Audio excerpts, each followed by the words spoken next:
Bom, feliz 2025, minha gente. Meio atrasado, mas ok. E muito obrigado pelos 1000 inscritos, isso realmente me deixa muito feliz e faz com que eu entenda que vocês estão gostando do meu conteúdo.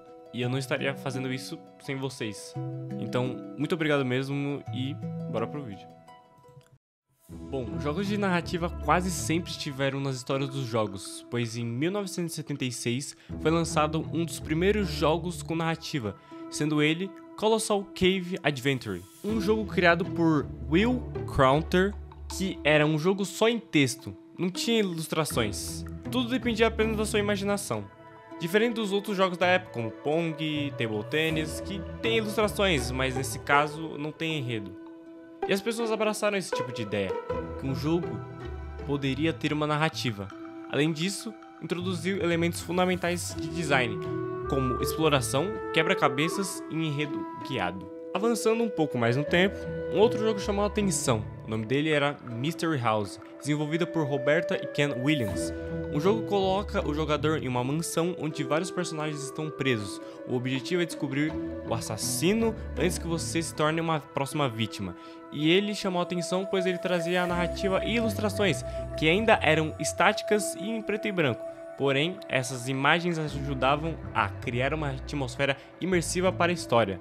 Ele mostrou que o mercado para jogos com histórias e gráficos era viável comercialmente.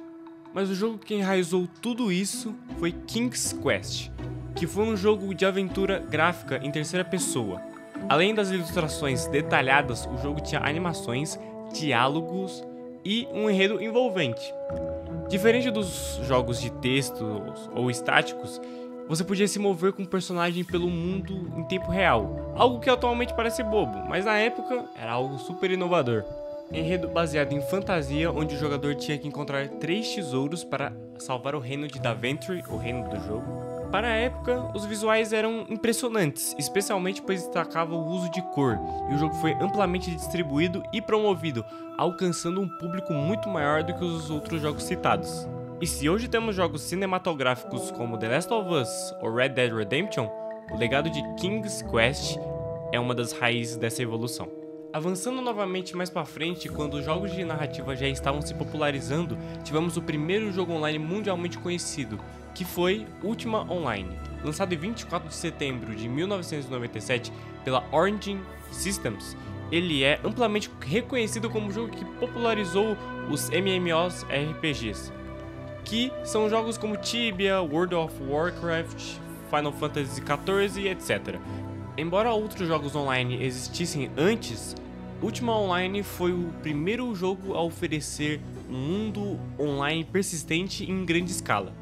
Com milhares de jogadores interagindo ao mesmo tempo, um vasto mundo aberto chamado Sosaria, onde os jogadores podiam explorar, combater inimigos, comerciar, criar itens e até construir casas.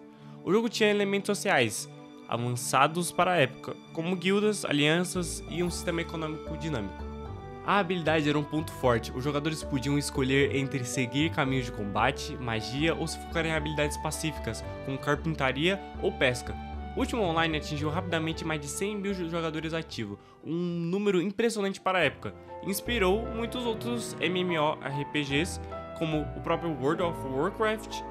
E bom, temos jogos para cada tema, jogadores para cada jogo e todos viveram felizes para sempre.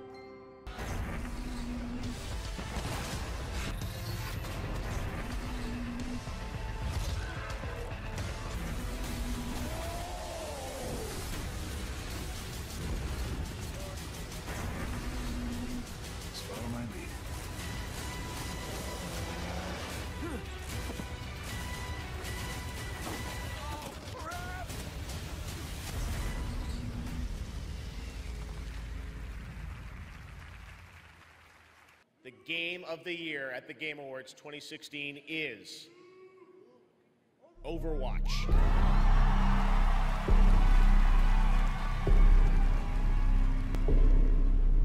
Que falou que as pessoas não se preocupam. Eu acho que foi dentro da EA, e se for isso, né? Se for realmente alguém dentro da EA, me falta memória, mas eu acho que foi. dizendo que as pessoas não queriam mais saber de jogos single players ou lineares, né? Que as pessoas só queriam saber de jogos multiplayer e tal. Isso tem um fundo de verdade, tá? Sim, o público que joga multiplayer, ele cresceu muito, né? Principalmente com a chegada de Battle Royales e esse monte de lixo online que a gente tem hoje. Ok, talvez não exatamente para sempre. Antes da gente ir mais pra frente, a discussão de jogos online versus jogos offline começou ainda no final da década de 90, que tivemos jogos como Ultima Online, Quake, Diablo, que começaram a mostrar um potencial de se conectar jogadores no mundo todo.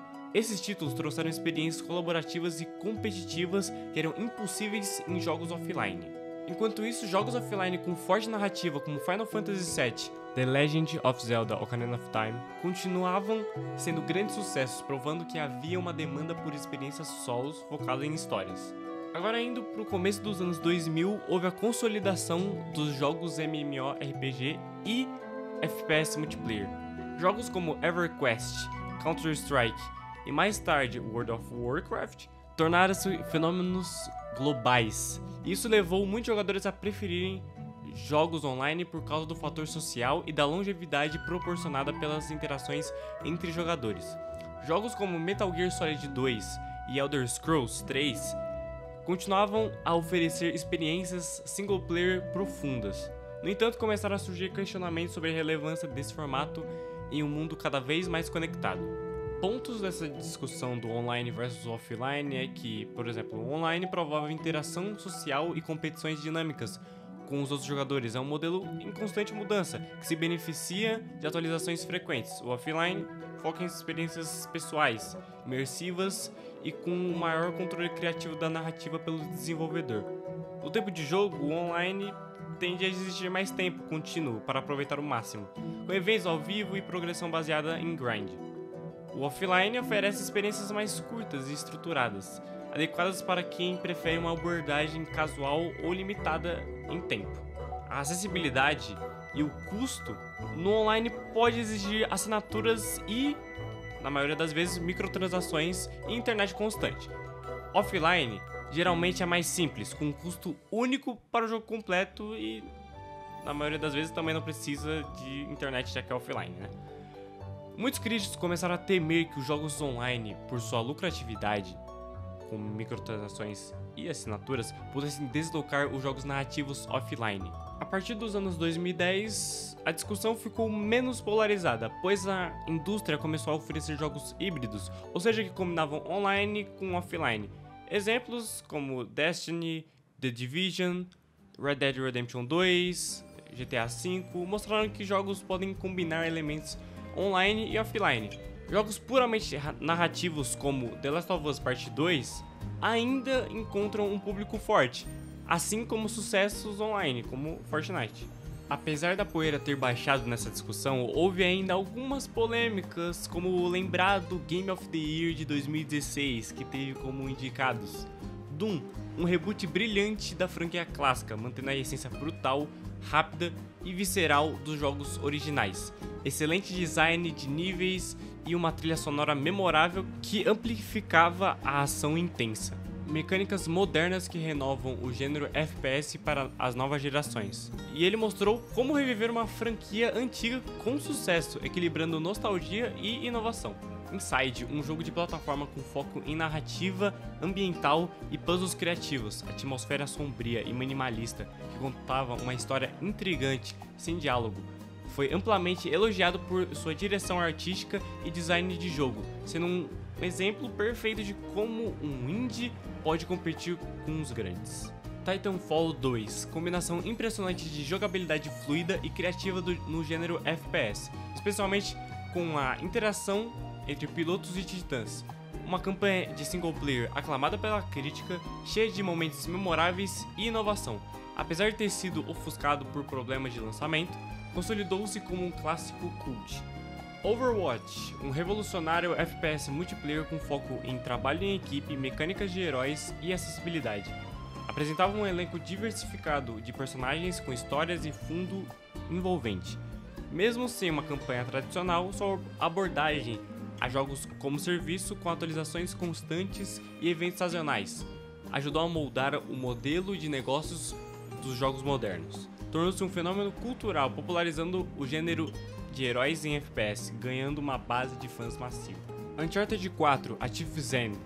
Uma conclusão para a história de Nathan Drake, com a narrativa cinematográfica e momentos emocionantes, gráficos impressionantes e atenção aos detalhes que estabeleciam novos padrões de qualidade. Misturava ação, exploração e storytelling de uma maneira impecável. Um marco nos jogos single player e uma despedida digna para a série Uncharted. E rufem os tambores, pois o Game of the Year é Overwatch. Tá, eu não estou aqui para falar mal de Overwatch, pois eu sei que é um jogo muito bom. Mas falar que o favorito, Uncharted 4 ou Doom mesmo, que representavam os grandes jogos narrativos de ação single player, não merecia ganhar? E claro, eu não tô aqui para crucificar nenhum jogo online, mas eu acho que os jogos online deveriam acabar? Não, eu não acho que os jogos online deveriam acabar, pois eles são muito importantes para as pessoas. Dependendo, você pode ser mais sociável nos jogos. E quantas vezes já não foi visto jogos online salvar a vida das pessoas? Então eu não acho que tenha que acabar. Eu acho que tem que parar essa discussão de falar qual é o melhor e só deixar as pessoas terem o seu gosto de jogo sem querer interferir. Mas então é isso. Obrigado mais uma vez pelos 1000 inscritos. Se inscreve, dá like e muito obrigado por assistir.